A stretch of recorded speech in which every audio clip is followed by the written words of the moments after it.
Bismillahirrahmanirrahim. Alhamdulillahirabbil alamin arrahmanir rahim maliki yaumiddin.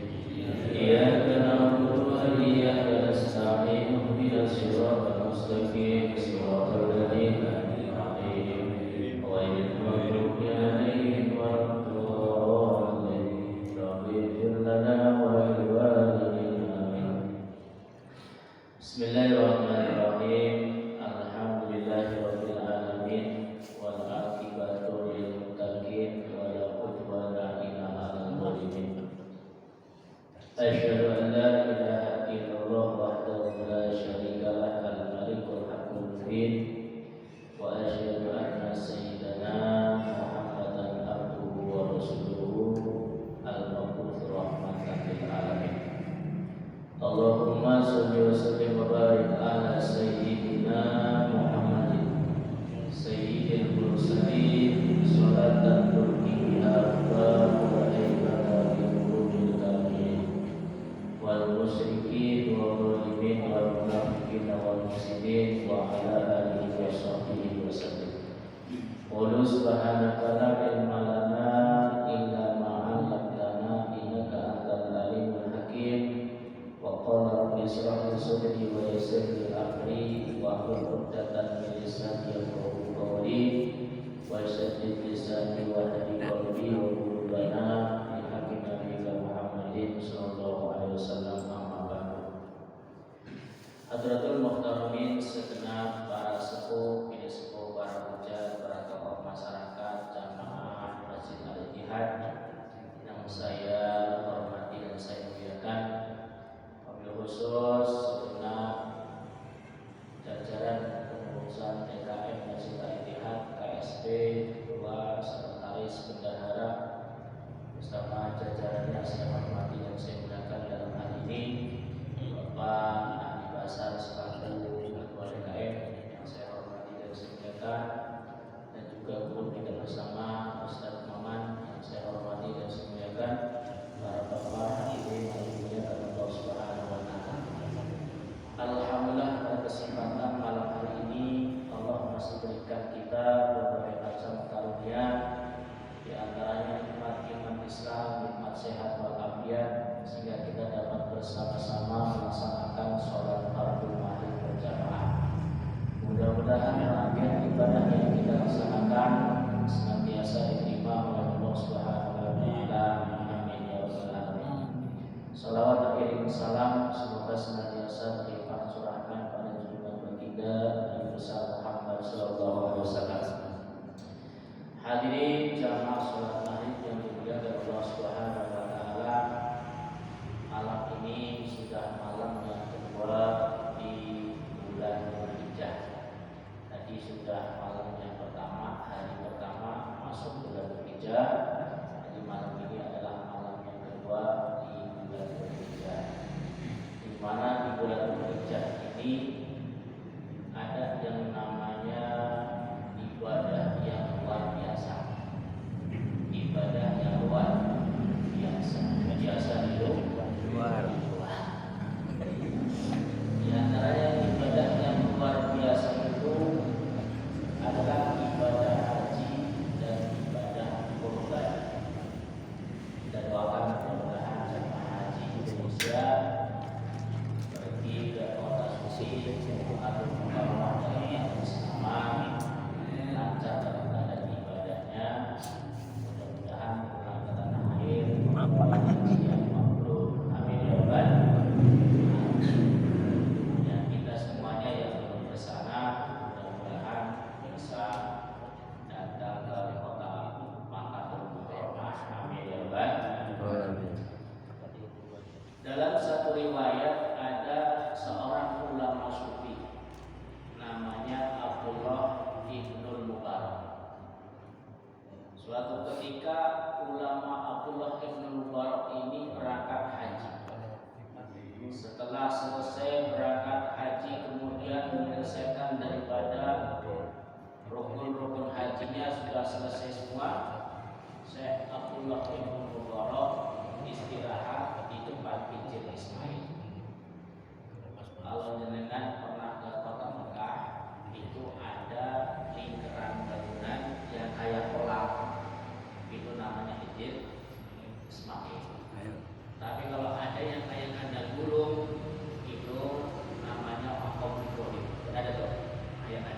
Nah, itu namanya makam Ibrahim.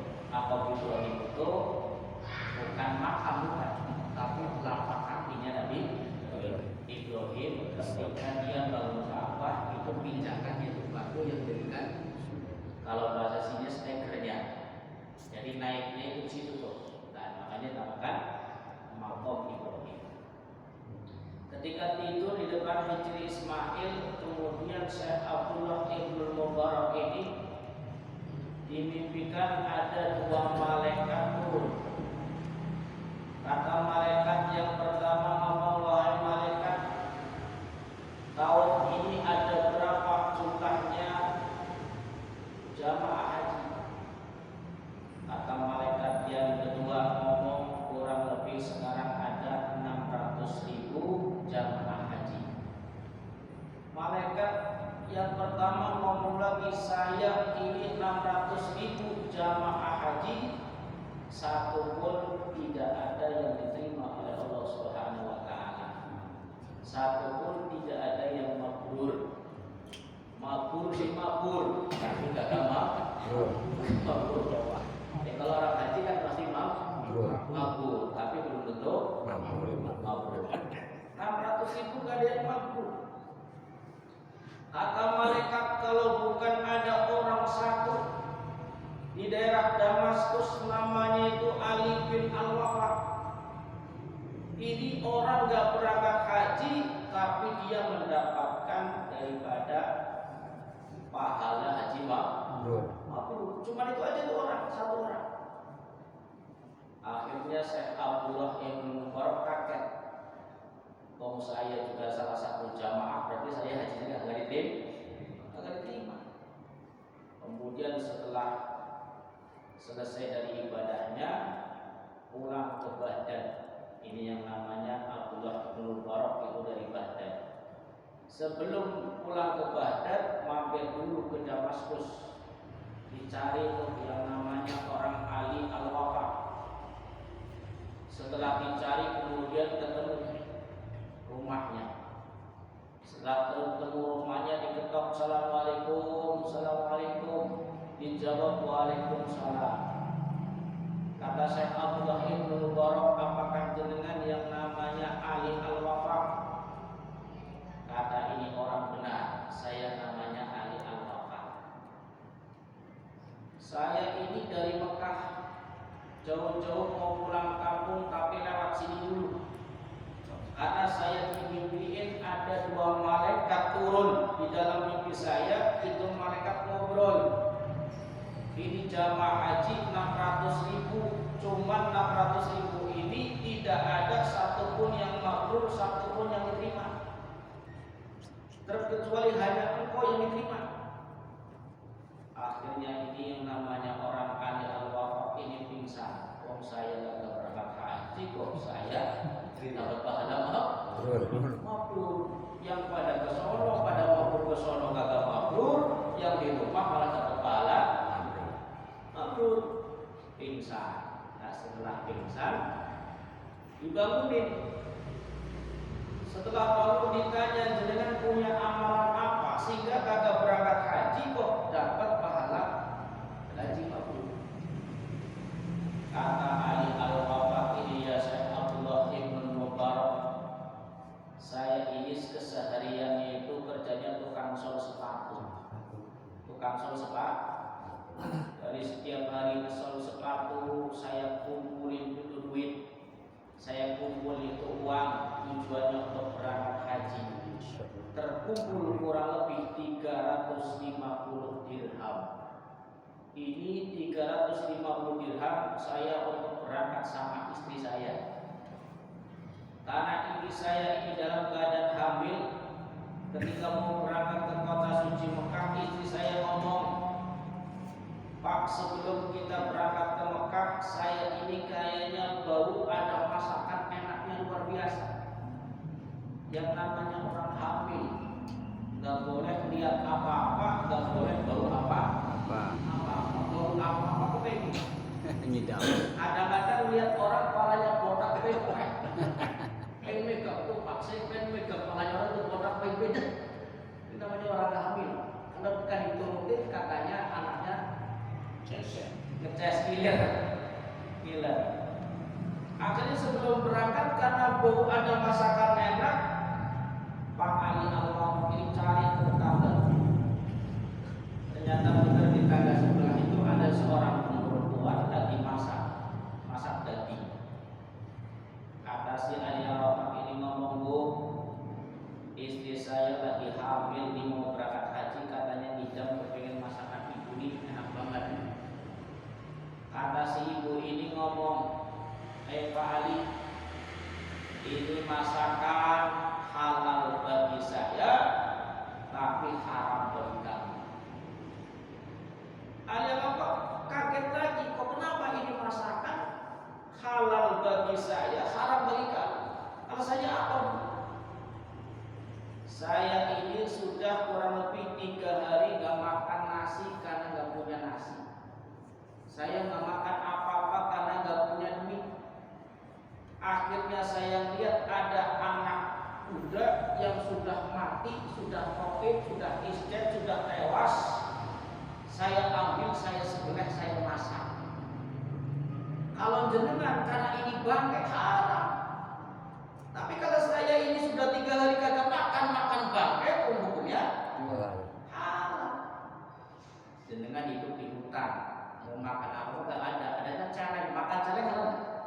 Haram ada apa-apa, asalkan enggak ada apa-apa. Makan asu, monggo asu dimakan, asalkan tidak ada. Dengan seminggu kagak makan nasi karena gak punya apa-apa. Ada asu, makan asu, gak apa-apa. Karena daripada mati, daripada kelaparan. Karena dorong gak apa-apa. Tapi kalau dalam keadaan gak dorong, ya jangan sekali makan asu. Asu dimakan, celeng dimakan jangan. Ini dulu. Akhirnya Ali Al-Wafaq ini nangis, kaget, ya Allah. Ternyata saya ini mau berangkat haji punya duit 350 dirham. Ada tetangga saya yang kelaparan.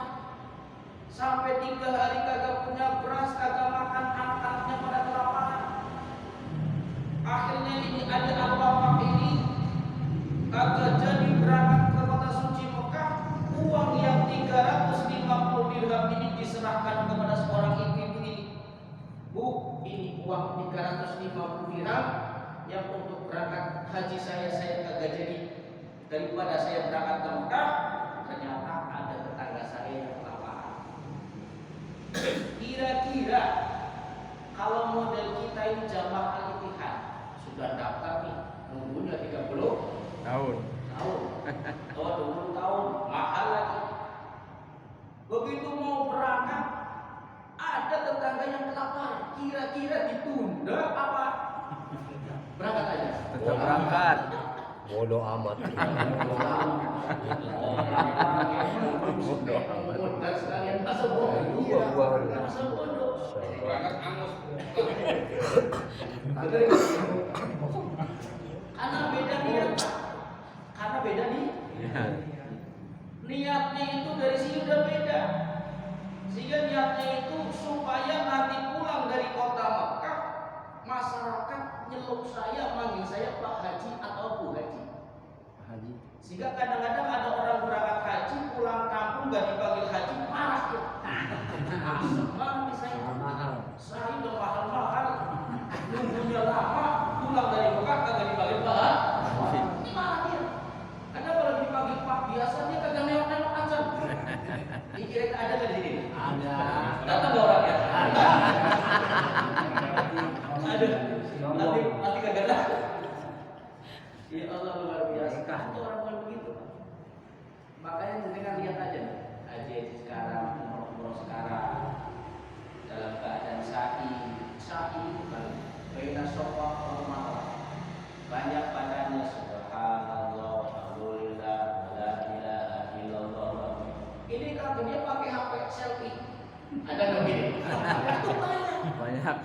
Gak fokus sama ibadahnya, tapi fokus sama selfie. Ini udah niatnya udah beda. Niatnya udah beda. Ini gimana mau mabrur, gimana mau diterima haji model begitu? Makanya kenapa kita ketika kita ini mau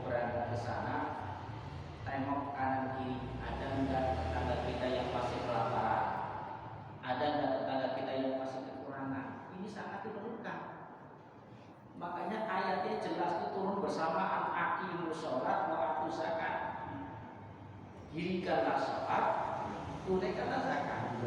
Orang sholat gegara punya harta banyak gak keluar zakat, jangan harap sholatnya diterima. Sebaliknya juga orang melakukan zakat karena sholat juga tadi dua-duanya. Orang haji berangkat ke sono ternyata punya tetangga yang kelaparan, dibiarkan saja, jangan harap hajinya mau diterima. Makanya sangat-sangat yang namanya dianjurkan banget kita itu jangan sampai ada di sekitaran kita ini orang yang kelaparan. Sampai-sampai ketika saya sering ngomong, orang kalau masakannya itu dicium tetangga, berarti kita itu harus ngasih, walaupun cuma hanya kuahnya doang. Terus ngasih. Kalau kagak ngasih, maka itu bisa besar kemungkinan doa kita, sholat kita, rahmat kita bakal diangkat oleh Allah Subhanahu wa taala, tidak akan dikasihkan. Alhamdulillah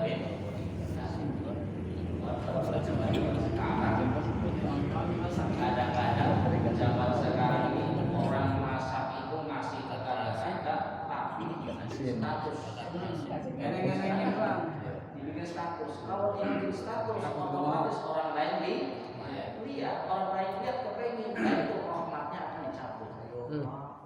Makanya kalau dalam kitab taklim, kalau kita mau yang namanya beli makanan, itu makanan yang ditutup. Jangan makanan yang dilihat oleh orang banyak. Kalau makanan yang dilihat oleh orang banyak, barangkali ada pengemis, ada orang yang minta-minta, dia sebenarnya menginginkan itu makanan, tapi tidak sanggup beli. Akhirnya karena dilihat dan tidak sanggup beli, otomatis di keberkahannya sudah dicabut oleh Allah. Ketika kita beli itu makanan, keberkahannya sudah diraih. Makanya makanannya sudah di minimal kalau beli pupuk yang ada plastinya, yang ada plastik, yang ada plastik. Ya kelihatan pusat, dan kelihatan pasti. Makanya itu, makanya itu. Di lontong yang itu, gorengan yang itu, makanan yang itu. Makanya kalau jual apa-apa itu tuh, jangan dibuka. Nanti kalau layangannya baru dibuka. Biasanya yang mahal itu yang ditutup ada yang tutup. Betul. Kalau ditutup harganya mahal. Kalau yang sudah buka biasanya. Alhamdulillah. Hadirin yang dimuliakan Allah Subhanahu wa taala, makanya mudah-mudahan haji-haji kita daripada jamaah Indonesia semuanya makbul dan semuanya diterima oleh Allah Subhanahu wa taala. Amin ya rabbal alamin. Kemudian yang kedua itu ada ibadah namanya ibadah kurban.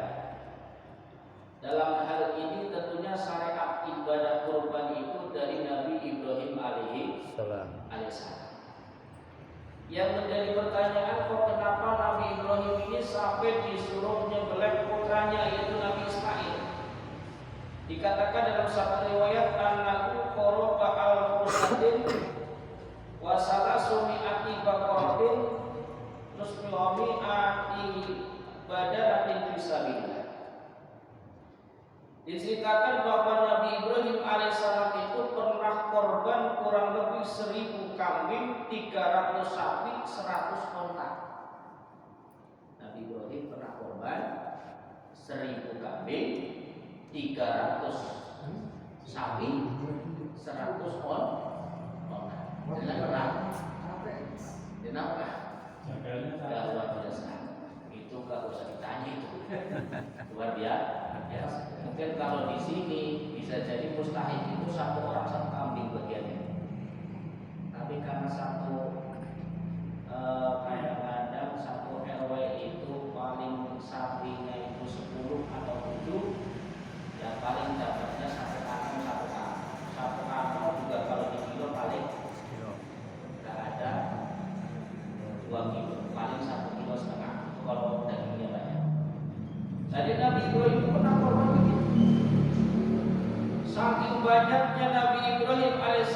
1000 kambing, 300 sapi, 100 ekor onta. Dikatakan fata'ajaban nas wal malaikatu min dzalik, sampai orang-orang pada waktu gumun, heran. Malaikat juga heran. Oh, Ibrahim luar biasa, korbannya banyak. Akhirnya sampai Nabi Ibrahim, faqala Ibrahim alaihissalam, kullu ma taqarraba bihi laisa bi syai'in wa in. Kata Nabi Ibrahim, jangankan yang namanya sekedar kambing 1000, sapi 300, kemudian onta 100. Wallahi law kana li ibni la adaqtuhu fi sabilillah. Seandainya saya ini punya anak, maka anak itu pun saya korbankan untuk Allah. Coba sampai ngomong begitu. Jangankan cuma sekedar sapi, kambing, onta, kalau saya punya anak pun saya korban. Itu ngomong begitu karena belum punya anak. Jadi ya saya nama manusia. Nanti kalau saya sukses, saya bakal itu biasa. Saya bakal sedekah, saya bakal zakat, saya bakal membantu masjid. Tapi kira sudah sukses kok biasanya lupa. Ini orang sono pasti orang sono.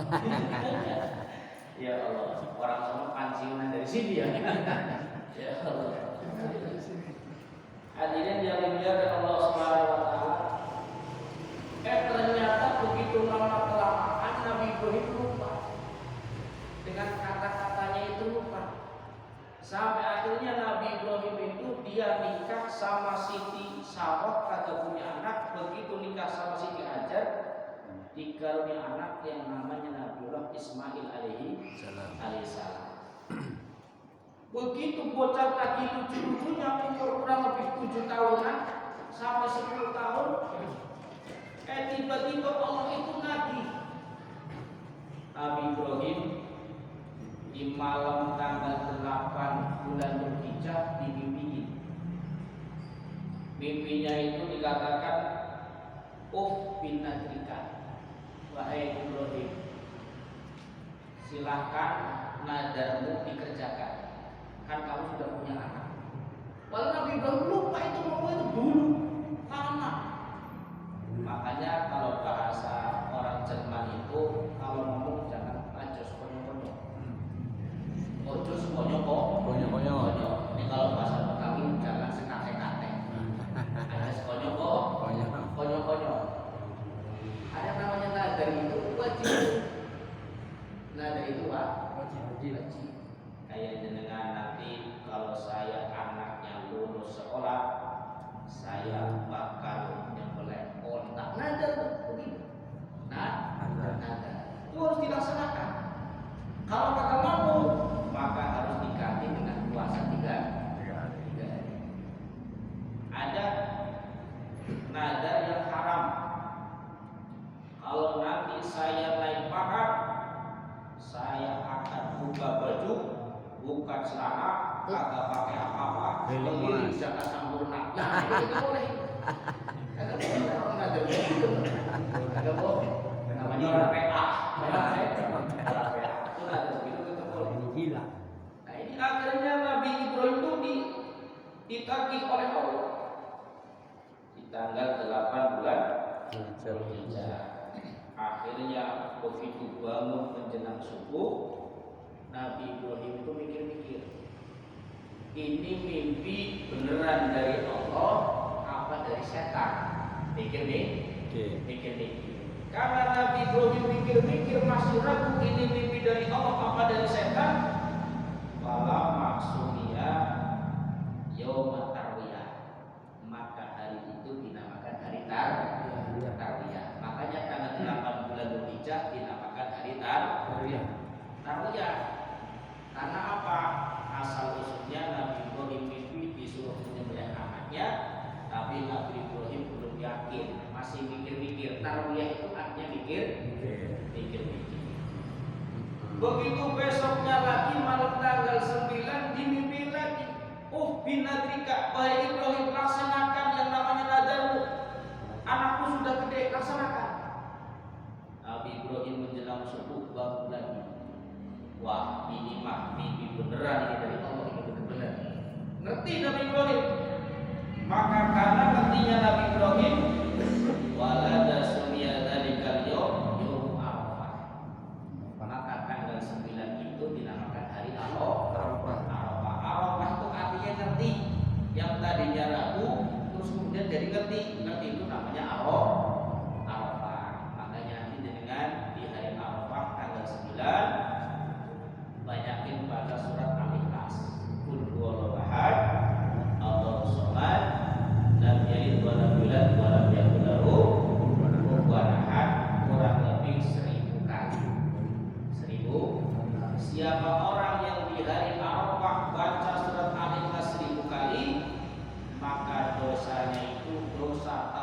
dinamakan Yaumun Nahar. Yaumun Nahar itu artinya hari penyembelihan.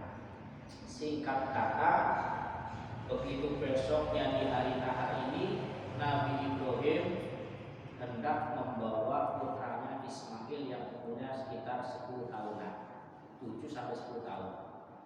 Ngomong sama istrinya, qala Ibrahim alaihissalam li Hajar ya Ummu Ismail alaihissalam, wahai istriku Siti Hajar, berikan pakaian yang paling bagus untuk bocah dimandikan. Ismail tolong dimandikan, setelah dimandikan diberi pakaian yang paling bagus, dipakai wangi-wangian.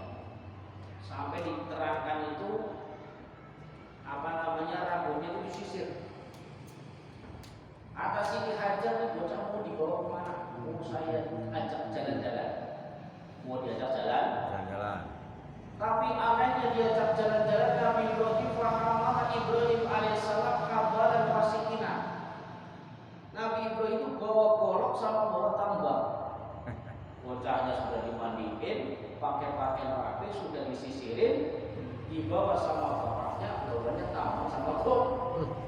Ini mau diapain bocah? Ya karena istrinya Nabi Ibrahim adalah seorang Rasul, ya istrinya ikhlas-ikhlas aja. Ikhlas-ikhlas saja. Kalau Nabi begitu, istrinya itu luar biasa, sami nawakok, pasaknya begitu. Kalau istrinya jenengan, sama bawa kolok sama dadung, sama itu sama tambah, bocah mau diapain mau dicir? Nah kan nggak wajar orang ngajak bersirat tapi bawa kolok sama tambah. Singkat kata singkat cerita, ini yang sibuk iblis, super sibuk iblis, karena ini perintah Allah. Perintah Allah yang sibuk iblis. Ini kalau sampai Ibrahim menyembelih anaknya, Ibrahim berarti orang yang luar biasa naik pangkatnya. Jangan sampai mau digagalin. Iblis datang ke Hajar, wahai Ibu Hajar, kamu tahu nggak? Itu Ismail sudah ganteng-ganteng itu mau disebelah itu sama bapaknya. Kamu bohong, nggak mungkin orang sudah dimandiin rapi-rapi begitu mulus, nggak mungkin, kagak percaya sih aja, kagak percaya. Datang Ibrahim, kamu sudah PK, itu bocah ganteng begitu mau disembelih, kamu orang PK, jangan lanjutin. Kata Nabi Ibrahim, ini perintah Allah, ini perintah Allah. Walaupun bagaimana ini namanya anak saya mau tetap saya mau sembelih. Makanya ketika itu Nabi Ibrahim alaihissalam ngomong sama anaknya, ketika anaknya sudah dibaringin di atas batu mau disembelih, ya bunayya ini arafil manami anak tahu kapan bermadatar. Wahai anakku lanang, kalau bahasa sininya wahai putraku, saya itu dimimpiin, di dalam mimpi saya Allah itu nyuruh supaya saya itu nyembelih kamu. Fa'anggur mada taruh, pikirkan olehmu, mau apa enggak, mau enggak. Bayangin aja, kalau jenengan punya anak, nawarin begitu. Saya semalam mimpi, katanya saya suruh nyembelih kamu. Kira-kira mau gimana? Berapa itu? Oh, betul. Pasti lari duluan itu. Enak saja. Saya kan masih kecil. Bapak dia udah tua. Sembelih aja sekalian bapak buat korban. Kalau bocah sekarang, bapak yang udah tua sembelih aja. Daripada saya kan masih muda. Karena generasi sekarang ini generasi pada generasi dengklok, generasi khusyuk. Coba nih. Bapak-bapak punya cucu punya putra generasi khusyuk. Ditanya kayak apa? Begini aja. Lihatin apa? Lihatin HP. Sampai digeduk gitu. Ini generasi sekarang nggak suka. Itu susah diatur, susah Kalau mudah-mudahan di sini nggak ada. Di sini nggak ada. Akhirnya dijawab oleh anaknya, qala ya abati al-madatu marsata jiduni Wahai bapak, wahai ayah, kalau memang itu perintahnya Allah, laksanakanlah. Niscaya saya ini menjadi orang-orang yang ada. Saya termasuk golongan orang yang coba. Kalau bukan anak yang soleh, kagak mungkin begitu. Kagak mungkin karena anak yang soleh pasrah. Sampai ngomong itu yang namanya Ismail, sebelum saya dipotong, buka pakaian saya dulu, supaya nanti ibu saya itu kagak cuci darah yang ada di pakaian, supaya pakaiannya tetap bersih. Gak repotin ibu. Silahkan saya disembelih kalau itu memang perintah Allah. Setan iblis datang, goblok kon bocah, kata-kata goblok. Kon mau disembelih goblok. Tapi iblis baru gitu, kamu goblok ini mau disembelih. Paham pasrah. Makanya di situ dikatakan Nabi Ismail itu karena diganggu sama iblis, akhirnya apa? Nabi Ismail itu lempar batu dilempar sampai matanya pecah, balik lagi dilempar lagi. Itu namanya iblis pada kabur. Makanya ini jadi syariat, dijadikan barang lempar jumroh. Lempar jamrah ini barang jumroh. Ini asal mulanya Nabi Ismail yang melempar setan, lempar iblis pakai batu. Ini luar biasa. Ini perintah Allah. Kira-kira ini yang namanya perintah nyembelih putra, nyembelih anak, sama perintah sholat itu berapa mana?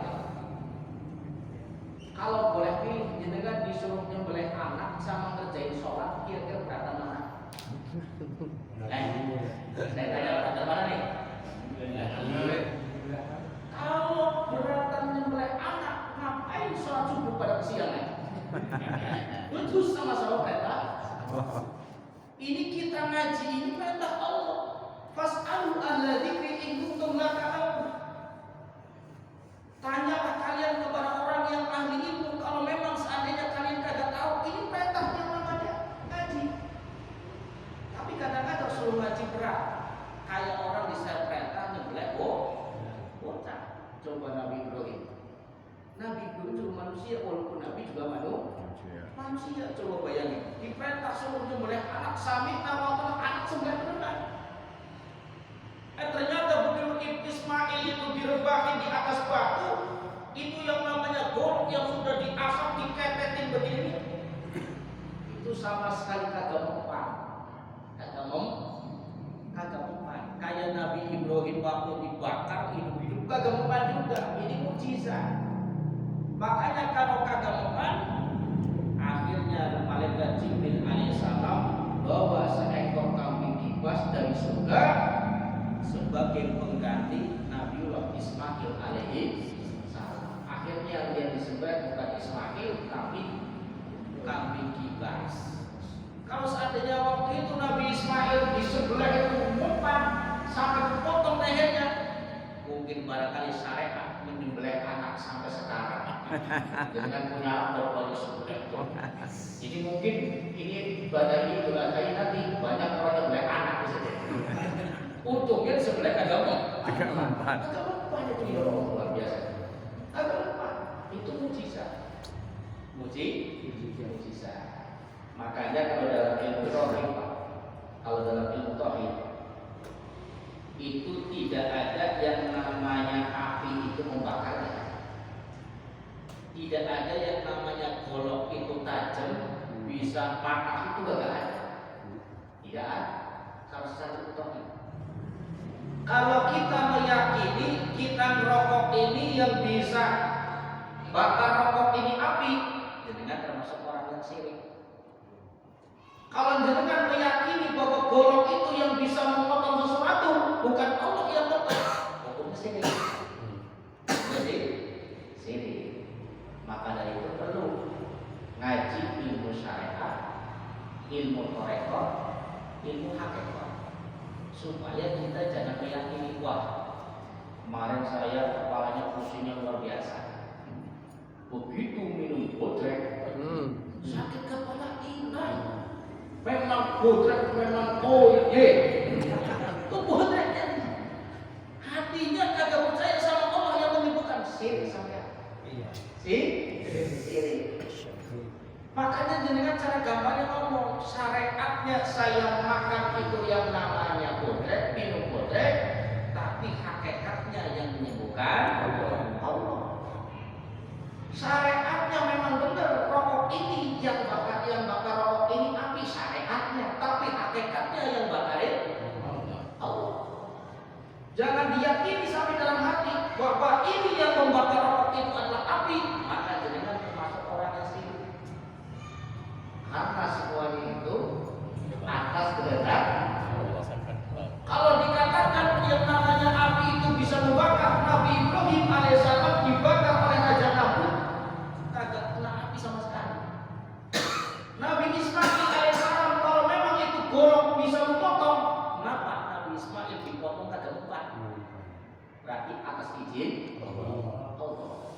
Itu pas kiai saya itu waktu di pesantren Cipurat itu menerangkan begitu, tidak ada yang namanya golok bisa memotong. Yang potong itu yang bisa memotong itu hanya Allah. Pas lagi diterangin begitu, kita topik terangin begitu, kiai di tangga sebelah itu ada orang yang mau akekah. Begitu orang mau akekah nyembelih kambing kagak putus-putus. Kagak putus. Itu benar memang. Itu semua syariat, hakikatnya Allah kayak gitu. Makanya kita kan sebelum kita kan kalau masuk Islam itu kan pakai kalimat asyhadu an la ilaha illallah wa anna muhammadar rasulullah. Kalau dalam hati kita ada la ilaha illallah muhammadar rasulullah, enggak ada syirik. Kan selama ini orang pun taunya syirik itu ya yang pakai keris. Itu syirik. Orang keris itu syirik itu. Nah jangan cuma keris. Nabi Muhammad itu, Nabi kita itu punya pedang jumlahnya 12. Nabi Musa membelah yang namanya lautan pakai tongkat. Nah itu apa kalau itu syirik kan? Enggak syirik, itu cuma yang namanya wasilah. Namanya wasilah itu perantara dengan makan. Gak ada yang namanya nasi itu bikin kenyang itu gak ada. Yang kenyangnya tetap Allah. Cuma itu namanya sunatullah. Coba Pak Ustaz, kalau memang yang kenyangin perut itu Allah, ketika ada nasi depan saya pelototin lagi begini nih, kira-kira kenyang apa enggak? Ya enggak bakal kenyang. Kenapa? Sunatullah belum dilaksanakan. Syariatnya makan nasi, tapi yang bikin kenyang Allah, bukan nasi. Kita harus butuh minum. Memang yang ngilangin haus itu tolong, tapi syariatnya pakai air. Jenengan pakai pakaian ini kan syariat. Yang nutupin aurat kita Allah. Seandainya jenengan pakai pakaian, kalau Allah mau mewujudkan ditampakkan, bisa nggak gitu? Nggak bisa. Itu atas kehendak Allah itu. Jadi sampai sini paham nggak? Jadi ada unsur tauhidnya. Kenapa Nabi Ismail itu sampai dikepet itu kagak mempan. Kalau mempan nanti syariat sampai sekarang. Contohnya sunat. Nabi Ibrahim alaihissalam itu disuruh sunat umur 80 tahun. Iktata Nabi Kudum, bahkan sunatnya kagak tanggung pakai kampak. Umur 80 tahun disunat pakai kampak. Jangan dibayangin. Segede apa pakai kapak? Ya karena pada waktu itu belum ada laser, belum ada dokter, ada itu cuma kampak, ya pakai kampak. Itu baru Nabi Ibrahim dan Nabi Adam. Begitu pisah sama istrinya 100 tahun, kemudian dipertemukan oleh Allah, baru sunat. Udah ratusan tahun baru sunat. Tingginya 30 meter. Lah kayak apa ini? Nabi Ibrahim banyak pakai kampak, tapi Nabi Adam sensor. Bersih lagi. Sunnah Rasul. Sampai sekarang kita disuruh sunat. Seandainya pada waktu Nabi Ismail dikatakan mempan, pasti sampai sekarang ini kita itu disyariatkan suruh sembelih anak. Untungnya diganti sama kambing sehingga kita kadang-kadang nyembelih kambing. Maka nanti ketika hari nahar yang punya kambing, ya apa namanya mereka itu yang punya onta nyembelih onta. Intinya itu pada hari nahar itu kita disuruh untuk menumpahkan darah, Ya udah Ustaz, nanti saya tumpahin darah aja dah, pakai apa kesian juga lama. Bukan itu, artinya menumpahkan darah Kata ibu-ibu ada yang dekat tadi pengajian, Ustaz di hari nahar karena saya gak korban sapi, gak korban kambing, gak korban onta, saya mau menumpahkan darah boleh apa enggak? Itu bukan menumpahkan darah, itu bukan menumpahkan darah yang punya kambing, sapi. Kalau seandainya ayam boleh. Ada imam yang membolehkan kita korban ayam. Boleh korban. Nanti kita bagi-bagikan dagingnya. Insya Allah, mudah-mudahan dengan semua diberikan kesehatan. Ayamnya berapa ratus? Sebelum ditutup apa ada pertanyaan? Ayo. Apa sudah jelas semuanya? Alhamdulillah. Berapa menit lagi, Pak? Masih lama ya. Barangkali ditanyakan, Pak. Paham kan? Paham semua ya? Kalau sudah paham semuanya, mungkin itu yang saya sampaikan karena memang ini momennya sebentar lagi yang namanya Idul Adha. Jadi ada yang namanya hari Tarwiyah, ada hari Arafah. Itu disunahkan untuk puasa dengan hari Tarwiyah, kemudian di hari Arafah syukur dari tadi mulai dari tanggal 1 sampai nanti tanggal 9 sunah melakukan puasa. Tapi kalau dari tanggal 1 nggak melakukan, ya nanti 2 hari, tanggal 8 sampai tanggal 9. Itu mudah-mudahan bisa puasa. Nanti setelahnya mengadakan yang namanya korban. Nah ini korban kalau banyak banget. Mungkin kalau Bapak karena sudah biasa korban, ya mungkin sudah tahu hukumnya lah. Caranya sudah tahu bagaimana hukumnya. Korban ketika kepalanya dijual, kulitnya dijual, itu maka hukumnya tidak korban. Jadi kalau barang-barang kepala sama kulitnya itu dijualin, maka nanti hukumnya bukan korban. Hukum korbannya jadi hilang nanti. Akhirnya tidak ada pahala. Maka kalau kayak gitu harus orang yang paham. Mungkin kalau di sini misalnya sudah paham sudah hafal gitu ya, sudah hafal. Mudah-mudahan. Demikian yang dapat kami sampaikan.